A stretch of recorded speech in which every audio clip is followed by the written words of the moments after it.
So this is my new puppy that's taking Primo's spot. When I say that, I mean not necessarily like Primo is gone, but Primo cannot do sports because of it's not really his age. It was more that he had fluid on his lungs, and from there he just kind of went downhill. He overheats a lot. So our sport journey came to an end, and it's not healthy for him to, no matter how much conditioning we do, etc., it's really not healthy for him to try to get out there. So I don't want to risk his health. So I breed Malinois, and this breeding right here, her dad is AI, which was supposed to be my replacement, but then I had a really good buddy of mine. He bought AI from me, and then her mother is Desire. Desire was the dog that I bought years ago, actually to breed to Primo, because what I wanted to do was have a KMPV MVBK cross. MVBK dogs, which are mostly the Belgium dogs, are real big in ring sports. They have really thick necks and decent sized heads. And then the KMPV dogs are the Dutch dogs. They do a lot of upper body bites. They do lower body bites too, leg bites. But they have some decent size to them as well. And putting those two together, I just really wanted to get me a nice balance between the mind, the way that these dogs think, the grit, the power, between the neck and the jaws, etc. So the sport that I do is PSA, which is Protection Sport Association, and the dogs can target anywhere between bicep, forearm, tricep, lower body. But that's what Primo was doing. He was doing PSA, and since Primo is a KMPV dog, I had bought her mom to breed to Primo, and yeah, I was gonna get my KMPV MVBK cross, but then as time went by, I never did that breeding. Her mother, which is Desire, is a AKC registered dog, so that was a benefit, and other things that I could do with a dog is do AKC, get AKC titles and do certain things, and value wise, people, some people respect the AKC organization. And I just say it's not a deal breaker, but it's always good to have. And long story short is that I never made that happen, because Primo has, even though he's 100% Belgian Malinois, he has a BRN, which is a birth registration number. He doesn't have AKC papers. So I ended up in my career, I wanted to go all black. I wanted to have all black Malinois, and that's from this point forward, you will see me with only all black Malinois, unless it's Primo or one of the females that I still have around, which is Duxie and Desire. They are brown. But ever since I've been on my black journey and creating this program, I just been really seeing what works, what don't work, and I finally landed on the puppies and the genetics that I really, really like. And yeah, so now we're here. So I'm still in the process of naming her. I feel like that since I had got a schnauzer named him, I wanted to name her. But her dad is AI, which AI's background, he has KMPV background, so that still gave me my KMPV MVBK cross. I forgot to add that.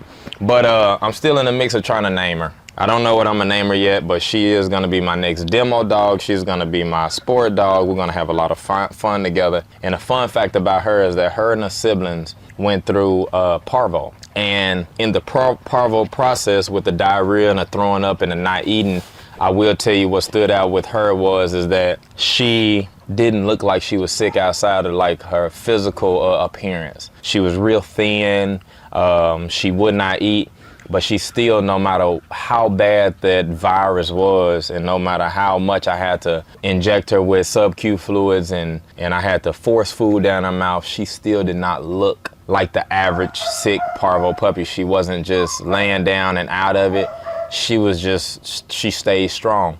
And then what's crazy is that right after that, because they stayed in a metal, crate, so I could clean it and stuff like that. But in between time, if they poop and stuff, there's a possibility that puppies can get coccidia, right? So she ended up getting coccidia. So after she started to heal from parvo, she ended up getting coccidia. And when I sent her poop to my vet told me, now, I didn't see nothing wrong with her. I did see blood in her stool, but she was still the puppy that was at the front of the kennel, trying to bite the kennel, trying to go after the mop when I was mopping, and after the rags and stuff when I was cleaning. What I saw out of her is this resilience, right? I saw that no matter what life throws at her, she was gonna attack it head on. And it's like she has this switch in her where it's just on 24/7, and just genetically, physically, mentally, she's extremely solid. But I sent her poop because I saw some blood in it. I thought the parvo was coming back. And my vet had said, wow, this is the worst case of coccidia I've seen. And he was like, is this puppy okay? And I was like, yeah. Only reason why I brought her is because, brought the stool sample and not her, is because she looks fine. And he was just amazed. So that's kind of like my story with her, is that I feel her resilience. I feel her power. I feel her spirit. Look at her, she think it's something to bite. It's your first time being out of that. She's always been contained because she's been sick most of this time. This is her first time coming out. Look, she just want to do something. I told you, boy, this day she's something else. Get your good girl, get the good girl. Oh. So I'm gonna let her go through this, do whatever she want to do right now. And then when things become a little bit more boring and she's been around for a little second, then I'll start trying to offer her food, because offering the food right now is not gonna make a difference. And look, this tail was just like this inside of that kennel when she was feeling her worst. So I really want to see, like, for a puppy to be at their worst and still feel the best, which that tail was just still up when she wasn't feeling too good. I'm just real curious to see how she carry on out through her career, because it's a certain type of resilience that makes dogs special, right? It's a certain type of resilience that people see when they're competing. It's a certain type of resilience when a dog is biting a man and that man is applying pressure on them, because a man cannot feel the pressure that the dog, or feel the hurt that the dog is bringing on them. So I'm just real curious to see how this transition over. And this is the reason why I'm filming all of this, because just to see and know how great she's gonna be, I wanna make sure I take it from the beginning. Hey, she been waiting on this, boy.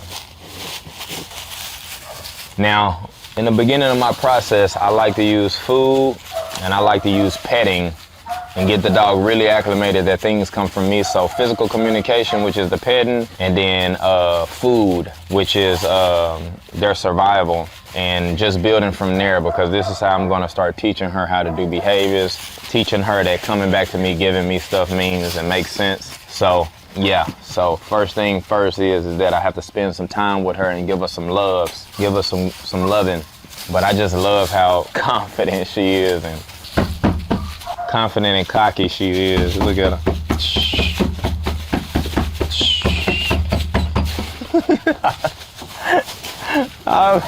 I've been waiting on a little puppy like this. I ain't gonna say waiting, but I had other dogs that I was gonna make mine. People bought them, or it got to a point to where I was just like, okay, they can be for sale, because it's a certain thing that I'm looking for. I always build dogs, right? I'm always building.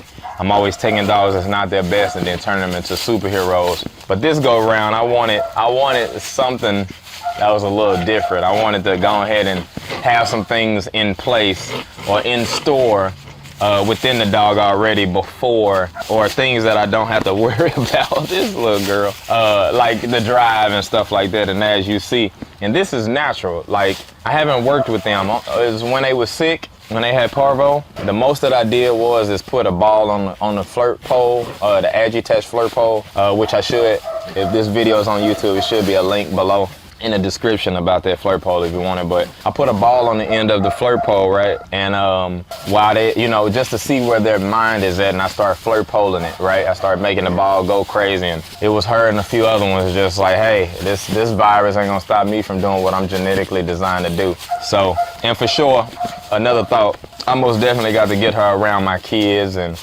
get her acclimated to being still inside of the house and all of that, because with her drive, her energy and stuff like that, a Malinois isn't a good dog to not be around kids and get acclimated and used to them because of their prey drive. kids start moving around super fast and stuff like that, it activates their prey instinct and it makes them frustrated. So you really don't want that. But long story short is that this is gonna be my dog, and with this mentality, and a lot of people run into dogs like this, but these are the dogs that I tell people should be the easier ones to train, because they have a lot of drive and motivation, and with that drive and motivation you can convince them to do things. Look at her. You my baby. Yeah, I'm sticking with you. I'm sticking with you, you little freaking piranha. Ooh, baby. Ooh, baby. Ow. We gonna have some fun. This dog is nuts. Look at her. She said, I want to put my Whopper choppers on something. All right. I'm just gonna try to offer it to her, see what she do with it.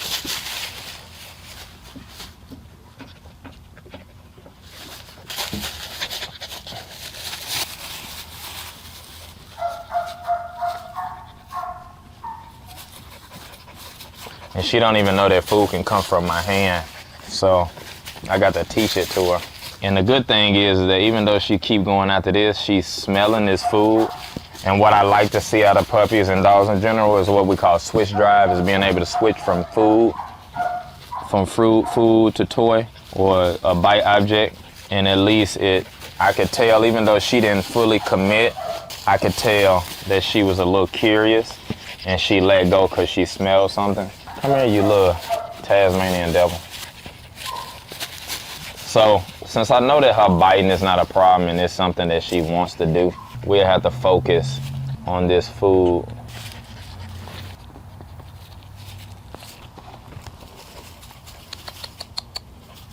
Good girl.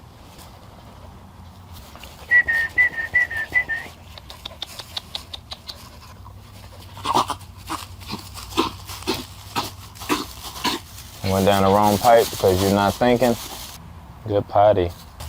All she want to do is bite. We got food, and this is a little puppy that I intentionally only fed half of her food earlier this morning because I knew that her food drive wasn't gonna be as high, because she already showed me that she just want to go. So what I have to do is focus on this aspect and get her to a point to where this makes sense to her. And like dogs like this, the only problem is that they really don't think, right? So the instinct tell them that they just want to stay on the subject or whatever they're on, or topic that they're on, and nothing else. And their brain is kind of blocking out like, hey, even though food is there, you can ignore it because you don't need it. But it's like, yeah, they need it. She's not in a strong mindset of need. But at the same time, if she just slow herself down, like she's eating every so often, she slow herself down, then her brain can start processing that this is a moment, this is a time to eat.